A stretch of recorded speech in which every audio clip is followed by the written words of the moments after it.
प्राचीन काल में सुधन्वा नाम के एक राजा थे। वे एक दिन आखेट के लिए बन गए। उनके जाने के बाद ही उनकी पत्नी को पीरियड शुरू हो गई। उन्होंने इस समाचार को अपनी शिकारी पक्षी के माध्यम से राजा के पास भिजवाया। समाचार पाकर महाराज सुधन्वा ने एक दोने में अपना वीर्य निकालकर पक्षी को दे दिया। पक्षी उस दोने को राजा की पत्नी के पास पहुंचाने आकाश में उड़ चला। मार्ग में उसे एक शिकारी पक्षी को दूसरी शिकारी पक्षी मिल गया। दोनों पक्षियों के युद्ध होने लगा। युद्ध के दौरान वह दोनों पक्षी के पंजे से छूटकर यमुना में जा गिरा। यमुना में ब्रह्मा के शाप से मछली बनी एक अप्सरा रहती थी। मछली रूपी अप्सरा दोने के बहते हुए वीर्य को निगल गई तथा उसके प्रभाव से वह गर्भवती हो गई। गर्भ पूर्ण होने पर वह एक निषाद में मछली के अपने जाल में फंसा लिया। निषाद ने जब मछली को चीरा तो उसके पेट में बालक तथा एक बालिका निकली। निषाद उन शिशुओं को लेकर महाराज सुधन्वा के पास,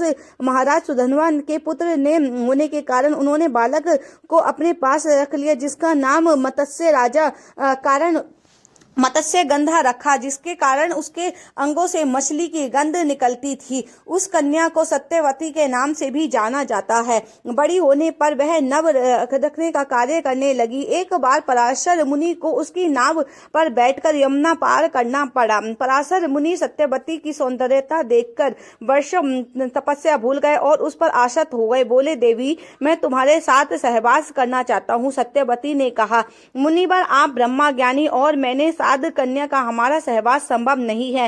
तब पराशर बोले, बालिके, तुम चिंता मत करो, प्रस्तुति होने पर भी तुम कुमारी ही रहोगी। इतना कहकर उन्होंने अपने योग्य बल से चारों ओर घने कोहरे का जाल रच दिया। सत्यवती के साथ संभोग किया। तत्पश्चात उसे आशीर्वाद देते हुए कहा, तुम्हारे शरीर से जो मछली की गंध निकलती है वह सुगंध में परिवर्तित हो जाएगी। समय आने पर सत्यवती के गर्भ से वेद व्यांगों के परंपरागत पुत्र के जन्म हुआ। आगे चलकर वेदों के संपूर्ण ज्ञान होने के कारण वह बालक वेद व्यास के नाम से विख्यात हुआ।